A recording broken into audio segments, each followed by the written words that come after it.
જય મહાદેવ હર, જય ભોલેનાથ હર હર મહાદેવ હર.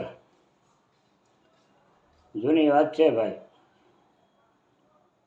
વર્ષો પહેલાંની. પહેલાંના સમયમાં કવાની અંદર કૂવો હાલતા.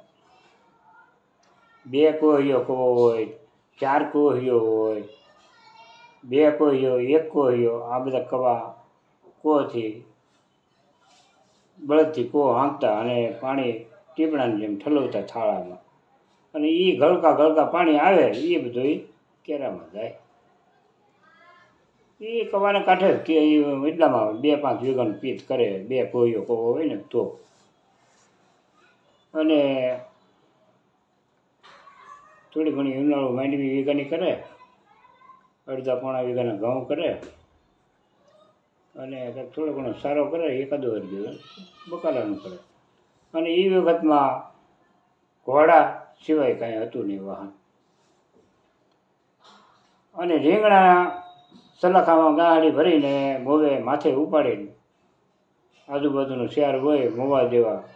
ભાવનગર જિલ્લાની અંદર અમારે મોવા આવે છે. મોવા મોટી પીઠ ભરાય હેડ રીંગણા ત્યાં વેચવા જાય. તો એ વખતમાં 2.5 રૂપિયાના રીંગણા થાય, 2 રૂપિયાના થાય, 2.5 રૂપિયાના થાય રીંગણા.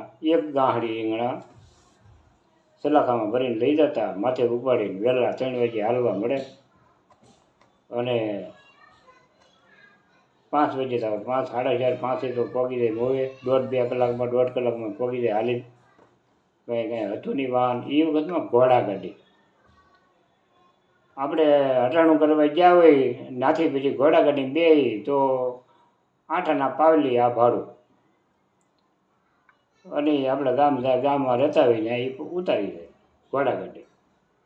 કાંઈ હતું નહીં સાયકલ બાયકલ. પછી સાયકલ નીકળી, સાયકલ બધા જોવા નીકળતા. એટલે એ બાય સાયકલ કહેતા. એ બધા જોવા નવાઈ લાગતી એ વખતમાં. કાંઈ હતું જ નહીં ભાઈ. અને કાઠિયાવાડી આખો ગરીબ દેશ આપણું કાઠિયાવાડી. આપણે કહીએ ને હાલો દેહમાં, પણ છે ગુજરાતમાં બધું. અને સુરત એ ગુજરાતમાં આવ્યું, પણ તોય એમ કહી છે કે ભાઈ મારે દેહમાં જવું છે એમ.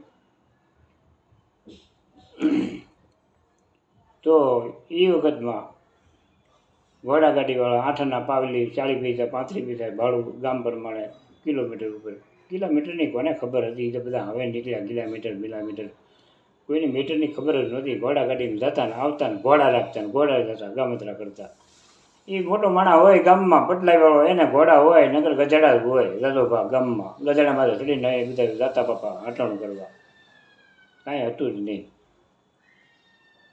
પછી ધીમે કરતા સુરતમાં વાત સંભળાય કે ભાઈ સુરતમાં હીરાના કારખાના હાલો હીરા ગહવા જાય. પછી કોક ક્યાંક જોવા મળે ગામ આખામાં 1-2 જણા પેન્ટ શર્ટવાળા કે ભાઈ આ સુરતથી આવ્યો હમણાં, તો એને મળવા જતા. નવાઈ લાગતી. પછી એ એટીકેટમાં આવ્યો હોય છોકરો તો બધાને નવાઈ લાગતી. એ આ તો ટેલિકોટરના કપડાં પહેર્યા, પેન્ટ ને શર્ટ ને જમાવટ છે ભાઈ સુરત. અને ટાઢા શેડે કામ કરવાનું, માથે પંખા ફરતા હોય ને એ. અને દેહમાં એ વખતમાં 2 રૂપિયા દાડી, ડુંગળી ચોપ્પાના 1.5 રૂપિયાની 2. મારી સાંભળીમાં એ 2 વિચારે હું માંડ હાલતો કેરામાં. 2 જણાને 2 હારે. એક પડખે આપણું ઘરનું હોય તો ઘરમાં આપણે એક જોડું પડખે હાલી જઈએ.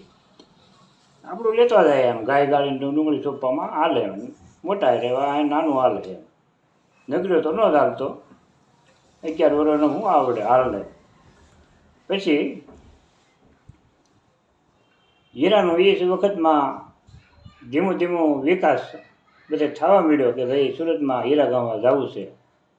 તો અમુક લોકો તો ભણતર છોડીને કે મારે ભણવું નથી, હીરા ગામમાં જવું છે.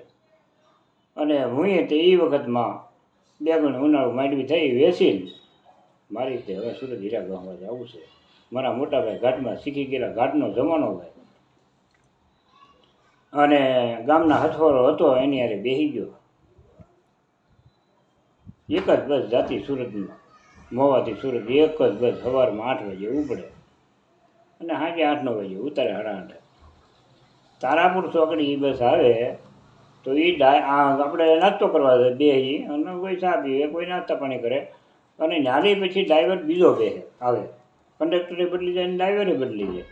એ આપણને સુરત લાવે તો આપણે એમ થાય કે ભાઈ આપણો વતન નહોતો એ પાછો ફરી ગયો, હવે આપણે વિદેશ લઈ જાય એવું લાગતું.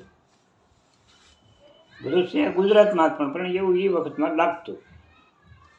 પછી પગી ગયો હું હીરા ગામમાં સુરત આવ્યો. મોટા ભાઈ તો ખીજાણા, ભાઈ તું અહીંયા મંદિર છે ને તું તારે નહોતું આવવું ને આવવું તો તારે તો ટપાલ લખવી હતી ને તેથી ફોન પર કેવું કાંઈ ફોન પરનું કોઈ કાંઈ વસ્તુ હતી જ નહીં. ટપાલે 8 દીએ 4 દીએ પગતી. પછી ખીજાણા મોટા ભાઈ કે અહીંયા મંદિર હાલે ને તું ઈદને આવ્યો ને કારખાને એ વખત હતા. એક ગોદડો ઓછી હોય ને એક સાતર હોય ને કાં 2 ગોદડા હોય ને સાતર હોય. કારખાને હોવાનું, જમવા આપણે અગાવાના ત્યાં જમવા જવાનું, જમીન પછી કારખાને આવવાનું, નાહવાનું, કપડાં ધોવાના, સાંજે બધું કરી નાખવાનું. સવારે પીછે કરીને સીધું ભાખરી ખાઈને કામે બેસી જવાનું જમતા હોય ત્યાં. મોટા ભાઈ તો ભાઈ ખીજાણા. પછી મારા મામાએ એમ કીધું છે વડાવાળા મંજી ભગવાને કે ભાઈ ભાણો આવ્યો છે તો ભલે આવ્યો, હવે તું ગમે એ ઊંચો નીચો થતો કાંઈ એ આવી ગયો આવ્યો છે તે આપણે શીખવાડી ગયો. એમાં હું ભલા મણાય કે ટેન્શન લેવાનું હોય, સેટ ના કરીએ વાંધે એમ. અહીંયા બિહાર ઠીક છે ને બીજે ગમે આપણે બિહાર થયું. એ વખતમાં ભનુભાઈ રામગઢવાળા કહેવાય જમાનો. એ વખતમાં 20 ઘંટી હાલતી ભનુભાઈ રામગઢવાળાને. જમાનો એટલે પૂરેપૂરો.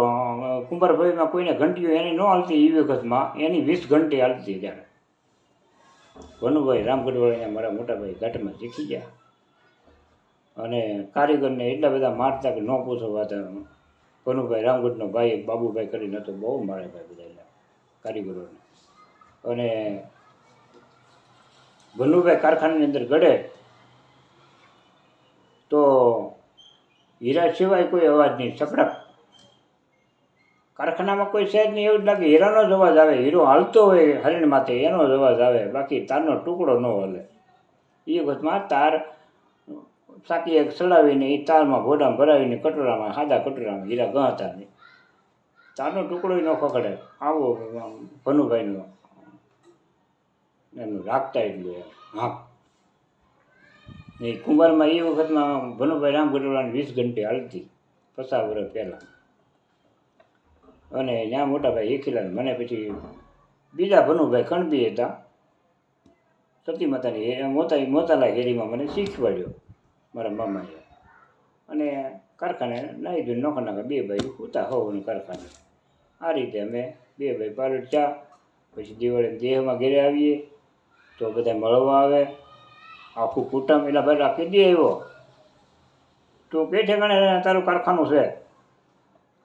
અમે કહીએ ભાઈ સતી માતાની હેરીમાં. તો જમવાનું તો ખાનખાન ટેલામાં. આ બધી નવાઈ લાગતી એ વખતમાં. એટલે તું તો હું આદરની વાડીમાં.